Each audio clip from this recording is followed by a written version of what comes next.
BJP ने 1 लोकसभा और 24 विधानसभा सीटों पर उपचुनाव के लिए उम्मीदवारों की घोषणा कर दी है। पार्टी ने केरल की वायनाड लोकसभा सीट से कांग्रेस उम्मीदवार प्रियंका गांधी के सामने नव्या हरिदास को उतारा है। ये सीट राहुल गांधी के इस साल के संसदीय चुनावों में 2 सीटों पर जीत के बाद यूपी की रायबरेली सीट बरकरार रखने के फैसले के बाद खाली हुई थी। राहुल गांधी लोकसभा में विपक्ष के नेता हैं। राहुल गांधी के सीट खाली करने के बाद कांग्रेस ने प्रियंका गांधी को उनके चुनावी पदार्पण पर वायनाड से मैदान में उतारने का फैसला किया था। अब बीजेपी ने भी एक महिला उम्मीदवार को प्रियंका के खिलाफ खड़ा करके इस चुनावी जंग को दिलचस्प बना दिया है। चलिए आपको बताते हैं कि कौन है नव्या हरिदास।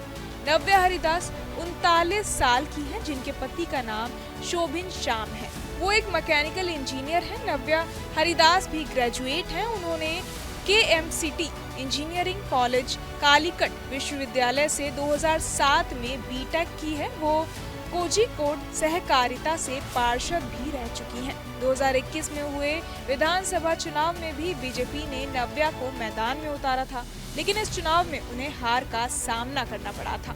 वो कोझिकोड दक्षिण निर्वाचन क्षेत्र से चुनाव लड़ी थी। 2021 में कोझिकोड दक्षिण विधानसभा सीट से चुनाव लड़ने वाली नव्या तीसरे स्थान पर रही थी। इंडियन नेशनल लीग से अहमद देवर कोविल ने इंडियन यूनियन मुस्लिम लीग के नूरबिना राशिद को 12,459 वोटों के मार्जिन से हराया था। अहमद देवर कोविल को 52,557 वोट मिले थे। बात करें कि वायनाड सीट कांग्रेस और बीजेपी के लिए क्यों खास है, तो वायनाड की सीट बीजेपी और कांग्रेस दोनों के लिए साथ की लड़ाई है। कांग्रेस की ओर से इस सीट पर प्रियंका गांधी चुनावी मैदान में हैं।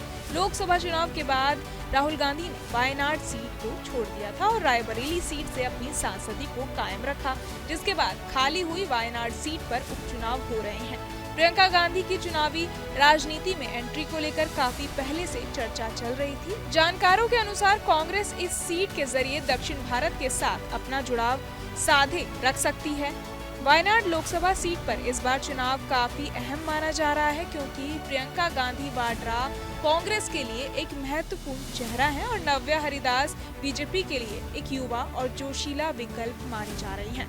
वायनाड संसदीय सीट और 47 विधानसभा सीटों पर उपचुनाव 13 नवंबर को झारखंड के पहले चरण के मतदान के साथ होगा। वायनाड लोकसभा सीट पर उपचुनाव के नतीजे 23 नवंबर को आएंगे। बीजेपी ने नव्या हरिदास को उम्मीदवार बनाकर युवा वोटरों को अपनी ओर आकर्षित करने की कोशिश की है। नव्या को पार्टी ने एक नई और सशक्त महिला नेता के रूप में पेश किया है, जो युवाओं और महिलाओं के मुद्दों को लेकर चुनावी मैदान में उतर रही हैं। दूसरी तरफ प्रियंका गांधी वाड्रा कांग्रेस के मजबूत उम्मीदवार के रूप में मैदान में है। पार्टी के लिए लंबे समय से एक लोकप्रिय चेहरा रही है। बहरहाल इस पूरी खबर को सुनकर आप क्या कुछ सोचते हैं, हमें कमेंट बॉक्स में जरूर बताएं और बाकी तमाम खबरों के लिए सब्सक्राइब करें न्यूज नेशन। न्यूज नेशन अब व्हाट्सएप पर खबरों की ताजा अपडेट के लिए न्यूज नेशन के इस QR कोड को स्कैन करें।